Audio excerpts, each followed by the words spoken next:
Yo, what up mga kabungal? Magandang tanghali o hapon or umaga sa inyo sa lahat ng nakakanood ngayon ito. Dahil ngayong umaga meron tayong kaibigan na pupuntahan dahil nabalitaan natin at nakita natin at gusto nating ma-experience kung gaano kasarap ang kanilang Hungarian sandwich. Walang iba kundi si Ate Rosmar ang pupuntahan natin ngayon. So titignan natin at mga pagkain na kanilang hinahain. So mga ilang minuto na lang ba? 2 minutes na lang nandun na tayo. Kung business ni Madam Rosmar, ni Ate Rosmar, titikman rin natin yung ano niya, binibenta nila yung mga sandwich. Ayun sa likod, tingnan mo, prutas ang dami ayun para ka nasa taga Baguio, no? Para ka nasa Baguio, guys. Ayun may mga ano pa dito. 1 minute na lang, nandun na tayo. So kita-kits na lang tayo doon mga kabungal. So doon na lang tayo magkita-kita, guys. Yo, bagong open lang pala to ni Madam. Bagong business niya to. Bagong, alam ko nung nakaraan lang grand opening lang na ito. So bale nga pala, dadaan pala muna kami sa bahay ni Madam Rosmar dito. Pero bawal natin ipakita kung sama na. Kaya mo naman. Kaya tara. Yo, what up? Andito na nga tayo ngayon at dahil titikman nga natin ang isa sa pinakasikat ngayon na Hungarian ba yun? Tara, punta muna natin. Tignan nyo, laki ng tarpaulin, no? Rosmar Skin Essential, Rosmar Food Trip, diba? Dito na yan sa Tagaytay. Along the highway lang, guys, oh. Napakalamig dito ngayon sa Tagaytay. Ito, Rosmar Food Trip. Katabi niyan, Rosmar Skin Essential. Skin Essential. Hindi ko lang masabi, skinless. Hindi naman natin sa salamin. Tignan mo naman. Guwapo na natin. Salamat nga pala sa akin, doktor, na si Doc Ross, si Boss Mark, Orero Dental Clinic. Alam nyo na. Follow nyo na page nila. Ayan, oh. Order. Titilao ka sa sarap. Wow! Titilao ka sa sarap. Ay, ano pala? Aso pala. Ano to? Rosmar Food Trip Merienda Meals. Meron pala sila dito hotdog on stick. Umuro, 35 pesos lang. Tapos nakapwesto ka pa sa Tagaytay, di ba? Hotdog sandwich, 45. Popcorn. Ayun, nakikita nyo naman dyan, oh. Nakalak to, boss? Ay, hindi pala mapasok doon. Dito lang order. Ito yung mga pagbibilihan nila dito. Chicken wings, java rice. Ayun, oh. Antayin natin si Madam. So, first time natin makakapunta sa bahay ni Madam Rosmar. Dito sa pupuntahan natin ngayon na. Makikita ko rin ang kanilang mansion. First time to. Sa Facebook ko lang nakikita kasi yung mansion nila Madam eh. So ngayon lang natin makikita yung pinakabahay talaga ni Madam Rosmar. Diba? Dito may mga pinya-pinyahan din. May mga nakatanim din mga pinya yun. Sa gilid lang pinya yan. Ayun. No? Mabilis lang dito magbunga yung pinya. No? Malamig kasi dito. Oo, parang kasi siyang Baguio. Sa Baguio kasi pag napunta ka talaga, sobrang lamig talaga dun. Parang tawag dito, naka-freezer yung katawan mo dun. Dito naman ay parang nasa labas ng freezer. Alam mo yung naglalagay ka ng tubig sa ilalim, di ba? Ito taas freezer sa ilalim. Uy, tignan mo, ayun oh. Oh, galing oh. Pwede ka na rin magtayo dito ng mga vegetables, no? Plants. Nalako ko ng bahay yung. Ay, ito yung Madam Rosmar. Ay, lang pala sa unahan. Tayo magpapart. Hindi nga daw magpart ko. Ang lawak naman ng bahay ni Madam. Grabe naman. Baba? Baba ka na agad? Ay, wagaw! Ay, ito yung alagang isda din dito, guys. Kaso bawal yan. Ano isda yan, Madam? Laki naman nun. Alligator dog. Alligator, yung parang may kuryente? Parang alligator. Ayun, may puti oh. Lizard. Yan natin yung mga isda sa baba. Naging house raid. House raid. Ay, lalaki oh. Ay, laki na ito oh. Binig mo. Laki ng dugo mo. Nakatingin daw mukha niya. Laki oh. Laki no. May lalaki pa itong sagad, Madam. Oh, ito na talaga yung pinakasagad niya. Lalaki pa daw. Ay, malalaki pa. Pero diyan na sa per. Ay, kibaso yan. Pero may mga puti din pero. May mga puti din. Dito, tingnan mo. Ano. Laki ng dugo mo. Dito. Laki oh. Tapos gumanon no, sinisid tayo no. Paano? Napakasimple ng pamumuhay. Tahimik, di ba? Solo life lang kayo, solo nyo ang mundo. Nasa ganitong bahay. Sobrang blessed talaga ni Madam Rosmar at saka ni Val Jerome, di ba?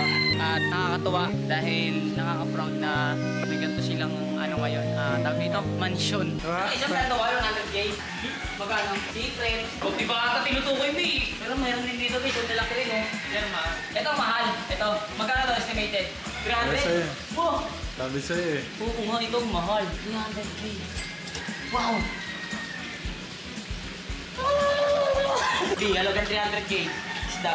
Grabe no. Sa atin yung ano doon sa gilid, tilapia, 150 lang isang kilo. Bal, meron din sa amin, Bal. Mahal din. Ano tilapia? Mahal kilo.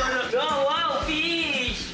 Eh, galing ka sa hirap eh. Gusto mo makaramdam ng pain, galing ka sa pera, tapos dating ini-ignore ka ng mga cash mo eh. Cash ka na. Alam mo yung mga balisip kasi, syempre ko. Ano ba okay eh?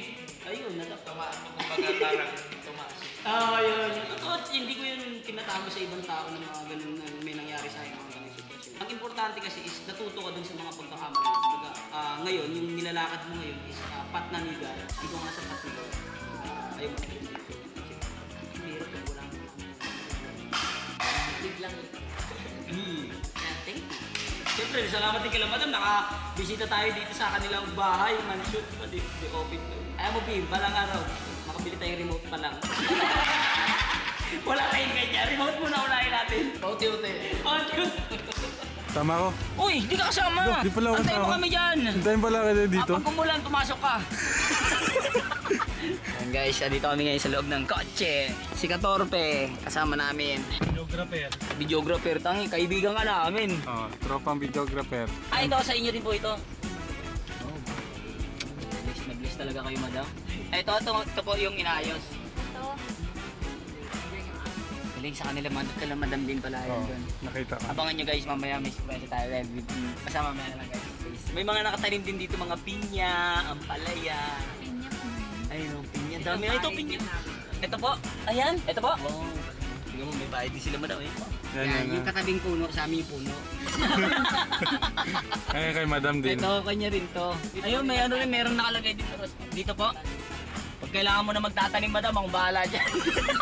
Sa amin, may mga bahay din kami guys sa probinsya namin. Pero mga kamag-anak lang namin. Hindi sa amin.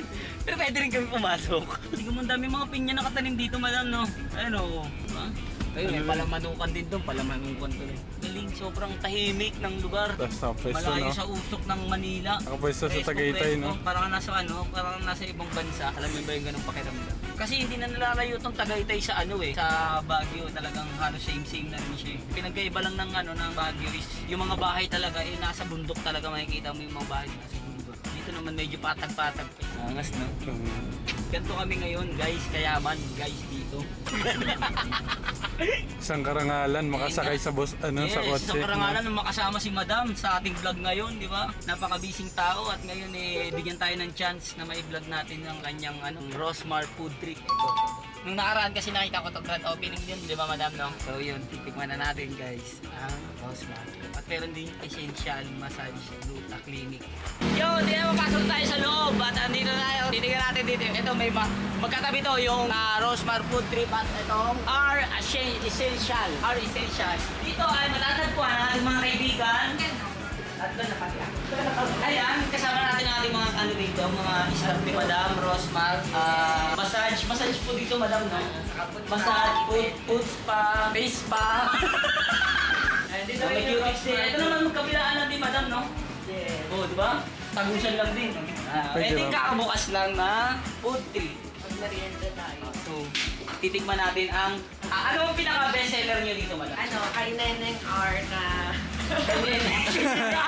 Hotdog sandwich. Neneng R hotdog sandwich. Yes. May Neneng D. May Neneng R. Ang galing mo talaga, Madam. Neneng R. So, yun, titikman natin yung kanyang Neneng R sandwich. So, yun, titikman natin, guys. Ano yun, Madam? Yung may mga, ba, guys? Siyempre, ginaya ko talaga yung gano'n-gano'n. Ano nga sabi mo, Madam, sa kanila? Yung mga nagsasabi, ayan na naman, nagdagaya na naman yung sa sandwich ng bata, gano'n. Ano masabi mo sa gano'n na? Uy, lang, totoo naman. Ako nga pumunta dun nang gatas din Wala naman kasi masama na gayahin mo kung anong in-depth. Basta may pang-business business ka. Oo, as long as may pang-business ka, hindi mo naman ninakaw yung pang-put up ng Tama. business. Walang problema. Kasi alam nyo guys, ganun talaga sa mundo. Kung anong in demand, kung ano ang trending, doon ka dapat makisabay. Kasi ba't ka gagawa ng product or ng pagkain na Na parang hindi hindi naman naman kilala. hindi naman Sino kilala. bibigilala sa'yo? Unlike kapag ka kilala, okay lang yun. Diba? Kasi saka ang layo naman ng Quiapo sa Oo, Tagaytay. Tagaytay naman eh. Kung mahirap na magkatabi, madam. Oo. Kung kinabihan ko siya, doon kayo magkaklamo. Talaga. Nenay B, Nenay R. Yun ang malala, di ba? At saka yung pangpuhunan naman ni madam, sa kanya naman galing, di Yes, ba? Hindi naman kasi galing sa iyo. kapag business-minded person ka, talagang lahat ng kita mo na click-click, gagawin mo talaga, di ba? So yun guys, alam nyo na ngayon, alam nyo na yung sagot ha. Hindi na pwede natin itanong. Alam nyo yung Nagagalit sagot. kasi yung iba, kasi wala kayong pangpuhunan. Ayun. Di ba? Kasi kapag may pangpuhunan kayo, imposible hindi nyo rin gawin yung mga trending or yung in-demand na business. Dahil syempre, sino ba naman tao ngayon ng ganun? Tsaka ang makakaunawa lang sa iyo madam ng mga ganyan, ang makakaunawa lang na yung may mga business talaga. Yes. Yung mga business minded, yung may mga talagang pinagpundaran ng mga business. Tama, hindi yung mga, anong ulam? Dali na naman. Ayan na. So, abangan na lang natin guys. Bali marami nga pala. Napakita na rin namin ito madam kanina. Yung mga, ano yan, yung mga tawag dito. Yung mga menu. Napakita na rin natin siya sa vlog kanina. So, titikman na lang natin at abangan natin maluto. Ayan si madam. Nakuha na natin. Paano niya? Paano na? Ay, si madam na magluluto. Oh. Gusto nyo may record?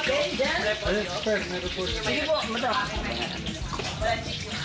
Siyempre masarap na ako, masarap na kumagat ngayon kasi kumpleto na yung ipin natin. Yes, kasi salamat sa Oreo. dati kasi, kulang yung sa gitna. So pag kinagat mo yung hotdog sandwich mo, pa yung hotdog. Hindi na mabawasan yun. So magpapaputs pa muna kami ng mukha ni Kim. Yes! Ng Face paa. pa, face pa. My face sound familiar.